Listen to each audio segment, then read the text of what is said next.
ये कहानी है एक ऐसे डॉक्टर और उसकी फैमिली की जो कि लोगों के प्राइवेट पार्ट को बहुत शौक से खाया करते थे और उनके बाकी इंपॉर्टेंट पार्ट्स को ब्लैक मार्केट में सेल कर दिया करते थे। क्या होता है कि जब कुछ सेल्समैन उनके शिकंजे में फंस जाते हैं और उनसे बचने की कोशिश करते हैं, ये सब कुछ हम देखेंगे इस मूवी में। तो चलिए टाइम वेस्ट ना करते हुए वीडियो स्टार्ट करते हैं। मूवी की शुरुआत में हमें एक घर को दिखाया जाता है जिसके बाहर लिखा होता है नो सोलिसिटर, यानी यहाँ पे सेलमैन का आना मना है। इसके बाद हमें एक लेडी को दिखाया जाता है जो कि बहुत ज्यादा रो और चिल्ला रही होती है क्योंकि किसी ने इसके हाथों को बांध दिया था। और इसी वक्त एक आदमी वहाँ पे आता है जो कि इस लड़की के कपड़ों को उतार के इसके जिस्म को हाथ लगा रहा होता है और ये लड़की अपनी जान की भीख मांग रही होती है, लेकिन उसी वक्त वो आदमी इसकी ब्रेस्ट को काट देता है। ये सीन काफी ज्यादा हॉरिबल था।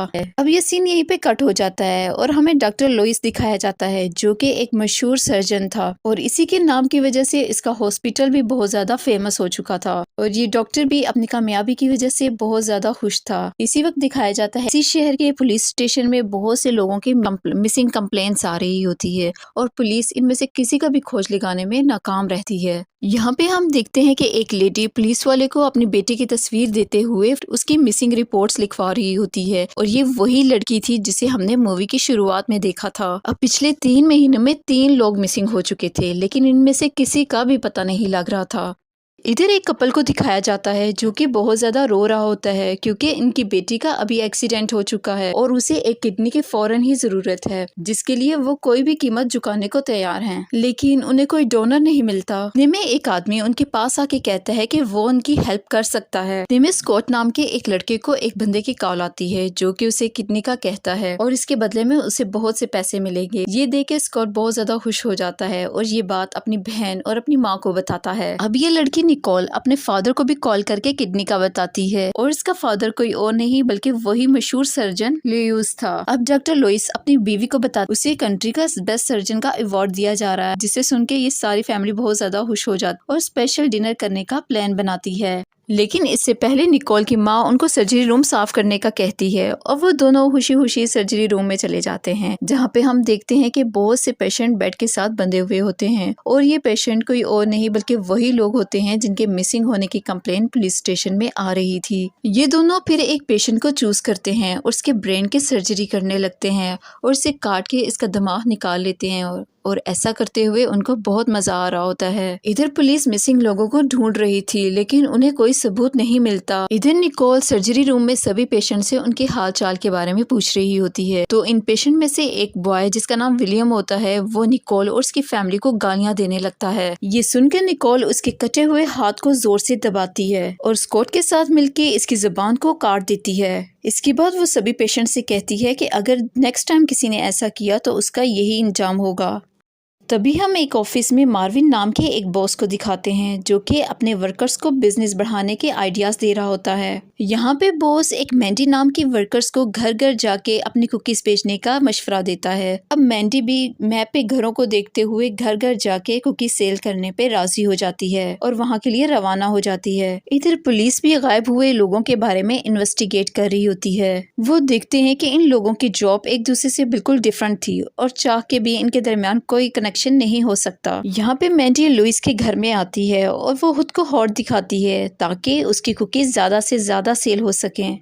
स्कॉट आके दरवाजा खोलता है और वो मिंडी के साथ बातें करने लगता है। फिर वो इसे घर पे डिनर पे इनवाइट कर लेता है। घर के अंदर आने पे वो इसकी माँ और उसकी सिस्टर से मिलता है जो इससे बहुत अच्छे तरीके से बात करती हैं। निकोल को बातों बातों में ये पता लगता है कि मिंडी किसी को बता के नहीं आई। ये बात वो खुशी से जाके स्कॉट को बताती है। स्कॉट भी ये बात सुन के बहुत ज्यादा खुश होता है। अब ये डिनर लेके वहाँ पे और ये सब मिलके ड्रिंक पीने लगते हैं। अब यहाँ पे मिंडी बीच बीच में स्कॉट के साथ फ्लर्ट करने लगती है और स्कॉट भी उसको ऐसा करने से नहीं रोकता। कुछ देर बाद लुइस भी यहाँ पे आ जाता है और ये सब मिलके डिनर करने लगते हैं। मिंडी को डिनर का मीट बहुत अच्छा लगता है लेकिन ये लोग इसको नहीं बताते ये किस चीज का मीट है। इसके बाद हम देखते हैं कि स्कॉट एक वाइन के अंदर कुछ मिला के मिंडी को पिला देता है, जिसको पीते ही मिंडी बेहोश हो जाती है। अब ये लोग मिंडी को भी एक बेड के साथ बांध के बाकी लोगों के साथ ही लटा देते हैं। अब ये लोग किडनी निकालने के लिए एक पर्सन को सिलेक्ट करते हैं जिसका नाम जैक होता है और इसकी किडनी निकालने लगते हैं। इसके बाद हम देखते हैं कि वो पुलिस वाले हॉस्पिटल में इन्वेस्टिगेट करने के लिए आते हैं। वो हॉस्पिटल के स्टाफ को इन मिसिंग लोगों की तस्वीरें दिखा के उनके बारे में पूछते हैं, लेकिन किसी को भी इनके बारे में नहीं पता होता। ये सुन के वो यहाँ से चले जाते हैं और इसके बाद लुइस का आदमी वहाँ पे आता है जो कि किडनी डिलीवर करने के लिए आता है। यहाँ पे ये आदमी एक कपल को देखता है जिन्हें अपने बेटे के लिए हार्ट की जरूरत थी और ये आदमी कॉल करके स्कॉट को ये सारी बात बता देता है, जिससे स्कॉट और उसकी फैमिली बहुत ज्यादा खुश हो जाती है क्योंकि इससे इनको बहुत ज्यादा पैसे मिलने वाले थे। और यहाँ पे हमें पता लगता है कि ये लोग ह्यूमन बॉडी के इम्पोर्टेंट पार्ट्स को सेल कर देते हैं और जो पार्ट सेल नहीं हो पाते वो इसे पका के खा लेते थे और हड्डियों का पाउडर बना लेते हैं ताकि इनके खिलाफ कोई भी सबूत बाकी ना रहे। ये सीन यहीं पे कट होता है। अब हम निकोल को देखते हैं जो कि घर का सामान लेने के लिए एक स्टोर पे जाती है। यहाँ पे हम देखते हैं कि निकोल को एक आदमी पीछे से पकड़ लेता है। दरअसल ये आदमी निकोल का रेप करना चाहता है, लेकिन इसे देखते ही निकोल उसे फिजिकली सेड्यूस करने लगती है और मौका देखते ही चाकू के साथ उसका प्राइवेट पार्ट काट देती है, जिससे वो दर्द के मारे चीखने लगता है। फिर निकोल चाकू के साथ उसका गला काट देती है और उसके प्राइवेट पार्ट को कच्चा ही खा जाती है। थोड़ी देर बाद पुलिस वालों को भी इस केस के बारे में पता लग गया था और वो भी यहाँ पे इन्वेस्टिगेट करने के लिए पहुंच जाते हैं और पुलिस वाले भी ये देख के हैरान हो जाते हैं कि इसका प्राइवेट पार्ट कटा हुआ है। और छानबीन करने के दौरान उन्हें निकोल का वहाँ से इयररिंग मिलता है और वो इस इयररिंग को लैब में इन्वेस्टिगेट करने के लिए भेज देते हैं। दूसरी तरफ हम मिंडी को देखते हैं जो कि बहुत ज्यादा चिल्ला रही होती है, तो उसे एक औरत बताती है कि यहाँ पे चीखने चिल्लाने का कोई फायदा नहीं है, अब तुम यहाँ पे फंस चुकी हो। अब विलियम यहाँ पे इससे पूछता है, क्या किसी को पता है कि तुम यहाँ पे आई हो? तो मिंडी कहती है नहीं। यहाँ पे वो उसे बताता है कि ये लोग उन्हीं लोगों को किडनैप करते हैं जिनका आगे पीछे कोई नहीं होता, या फिर जिन लोगों के बारे में ये पता नहीं होता कि वो लास्ट टाइम कहाँ गए थे। फिर इसके बाद एक लेडी उसे बताती है कि ये लोग हमारे इम्पोर्टेंट बॉडी पार्ट्स को सेल कर देते हैं। इससे भी बुरी बात ये है कि ये लोग कैनिबल्स हैं, यानी कि ये इंसान के गोश्त को खाते हैं। ये सुन के मैंडी को समझ आती है कि उस रात वो जिस मीट की तारीफ कर रही थी वो किसी इंसान का था। थोड़ी देर बाद यहाँ पे निकोल और स्कॉट आते हैं और मैंडी उनसे कहती है कि मेरे बॉस को पता है कि मैं इस वक्त कहाँ पे हूँ और वो मेरी हेल्प के लिए पुलिस को भेज देगा, लेकिन वो दोनों जानते थे कि ये झूठ बोल रही है। इसके बाद स्कॉट निकोल को इसे ऑपरेशन थिएटर में लेके जाने का बोलता है और वहाँ पे उसे इंजेक्शन लगाया जाता है। इसके बाद इसकी बाजू और टांग को काट दिया जाता है, जिसकी वजह से वो दर्द से चिल्लाने लगती है और थोड़ी देर बाद बेहोश हो जाती है। अब रात को ये लोग मैंडी के बॉडी पार्ट्स को मसाला लगा के खाने के लिए तैयार कर रहे होते हैं। इधर पुलिस वालों को पता लगता है कि निकोल का वो इयररिंग पूरे शहर में एक ही है, जिसका मतलब ये था कि शायद वो लोग अभी पकड़े जाएं। यहाँ पे लेडी ऑफिसर ये नोटिस करती है कि ये सारे मिसिंग लोग अपनी जॉब के लिए ऑफिस से बाहर काम करने के लिए जाया करते थे और उनमें से किसी की भी लाश पुलिस को नहीं मिली। अब रात के वक्त ये जब मैंडी के बॉडी पार्ट्स को मजे से खा रहे होते हैं तो इनके घर में पुलिस वाले इन्वेस्टिगेट करने के लिए आ जाते हैं, लेकिन इन्हें यहाँ पे कोई सुराग नहीं मिलता और फिर वो मायूस होकर यहाँ से चले जाते हैं। अब ये फैमिली हार्ट डोनेट करने के लिए एक किसी पर्सन को सिलेक्ट करने लगते हैं, तो इसके लिए विलियम का नाम सिलेक्ट किया जाता है। तो निकोल इसको इंजेक्शन दे के बेहोश कर देती है, जिसके बाद डॉक्टर लियोस उसका ऑपरेशन करके दिल निकालने लगता है। यहाँ पे इंस्पेक्टर और लेडी इंस्पेक्टर एक ज्वेलरी शॉप पे आते हैं और इस ज्वेलरी के बारे में पूछते हैं, तो शॉपकीपर उन्हें बताता है। फिर वो इन लोगों का एड्रेस मांगते हैं जिन्होंने इसे परचेज किया था और दूसरी तरफ हम देखते हैं कि उन्होंने विलियम का दिल निकाल लिया था और उसे मशीन के जरिए से जिंदा रखा गया था ताकि जरूरत पड़ने पे इसके दूसरे बॉडी पार्ट्स को भी निकाला जा सके। इसकी ये हालत देख के दूसरे लोग भी बहुत ज्यादा डरे हुए थे कि पता नहीं अब इनके साथ क्या हाल होगा। ये लोग यहाँ से भाग भी नहीं सकते थे क्योंकि इनका एक बाजू और एक टांग कटी हुई थी। यहाँ पे जैक को विलियम का दर्द नहीं देखा जाता, वो किसी तरह पे चल के विलियम के पास जाता है और उसकी मशीनरी उतार देता है ताकि उसको सुकून की मौत नसीब हो सके।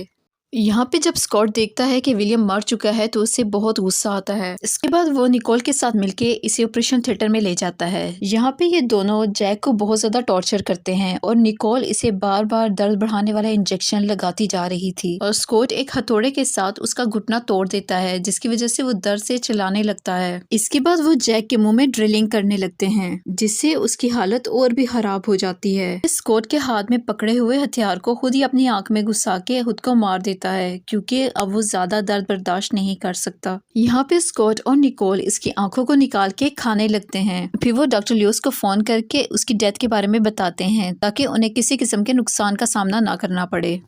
अब रात के वक्त जब ये आपस में बात कर रहे होते हैं तो इनके डोर की बेल बजती है और निकोल जब दरवाज़ा खोलती है तो वहाँ पे जॉन नाम का एक लड़का आता है जो कि परफ्यूम सेल कर रहा होता है। इसके साथ भी मैंडी की तरह बहुत अच्छा बिहेव किया जाता है। इसे देखते ही निकोल इसे सेड्यूस करने लगती है और इसका घर में बहुत अच्छे तरीके से वेलकम किया जाता है जिस तरह से मैंडी के साथ किया गया था। उसे डिनर के लिए कहा जाता है। इसके बाद निकोल उसे एक ड्रिंक देती है जिसकी वजह से वो बेहोश हो जाता है। अब पुलिस वाला ये केस बंद करना चाहते हैं क्योंकि उन्हें इसके खिलाफ कोई सबूत नहीं मिला, लेकिन इंस्पेक्टर जूली ये केस कंटिन्यू करना चाहती है। रात के वक्त मिसेस ल्यूइस अपने हस्बैंड से घर चेंज करने का बोलती है क्योंकि यहाँ पे रहते हुए इन्हें 5 साल गुजर चुके थे। डॉक्टर ल्यूइस भी राजी हो जाता है, लेकिन इससे पहले उन्हें तमाम बॉडी पार्ट्स को ठिकाने लगाना था। नीचे बेसमेंट में हम देखते हैं कि निकोल ने जॉन का भी एक काट दिया था और उसे पकाने के लिए ले गया था। यहाँ पे जॉन इससे कहता है कि मुझे ढूंढते हुए मेरे घर वाले जरूर आएंगे, लेकिन निकोल इससे कहती है कि इस घर के बाहर लिखा हुआ है नो सॉलिसिटर, तो इस वजह से तुम्हें ढूंढने के लिए यहाँ पे कोई नहीं आएगा। अब रात के वक्त डॉक्टर ल्यूइस के घर में एक चोर आ जाता है और वो उसी बेसमेंट में चला जाता है जहाँ पे उन सभी को कैद किया गया था। वो ये सब कुछ देख के बहुत ज्यादा हैरान हो जाता है, तो मैंडी उसे हेल्प के लिए कहती है और उसे सारी बात बताती है और पुलिस को कॉल करने का कहती है। इतने में निकोल पीछे से आके उसे बेहोशी का इंजेक्शन लगाने ही वाली थी कि इतने में वो चोर निकोल को धिक्का देके खुद भाग जाता है। उस चोर को भागते हुए डॉक्टर ल्यूइस के पड़ोस वाले देख लेते हैं और पुलिस को कॉल कर देते हैं, लेकिन वो पुलिस वाला इस बात पे कोई ध्यान नहीं देता। रात को ल्यूइस उन सब से कहता है कि अच्छा सा खाना प्रिपेयर करो क्योंकि मेरा कजन आ रहा है। ये सुन के स्कॉट नीचे बेसमेंट में जाता है और किसी की बॉडी पार्ट्स को काटता है और उसे वो पकाने लगते हैं। इसके बाद हम देखते हैं डॉक्टर लुइस का जो कजन आता है वो कोई और नहीं बल्कि वही इंस्पेक्टर होता है जो कि इस मामले की जांच पड़ताल कर रहा था और वो पहले से ही इनके साथ मिला होता है। इसके बाद वो पुलिस वाला निकोल को उसका इयररिंग्स देता है और कहता है कि इसके जरिए से तुम लोग पकड़े जा सकते थे। इसके बाद वो सब मिलके इंसानी गोश्त को खाते हैं। डॉक्टर लुइस अपने बच्चों से कहता है कि हम बहुत जल्द नए घर में शिफ्ट होने वाले हैं। ये सुन के निकोल और स्कॉट बहुत ज्यादा खुश हो जाते हैं। हम देखते हैं कि वो नए घर में शिफ्ट हो जाते हैं और इसके बाहर भी नो सॉलिसिटर का बोर्ड लगा देते हैं। अब इसके बाद उस पुलिस वाले का घर दिखाया जाता है जहाँ पे उसने भी एक लड़की को बांधा हुआ होता है और वो खुद लड़कियों जैसा तैयार होके उसके सामने जाता है और उससे कहता है कि तुम खाने के लिए बहुत टेस्टी होगी और इसके साथ ही मूवी यहाँ पे एंड हो जाती है।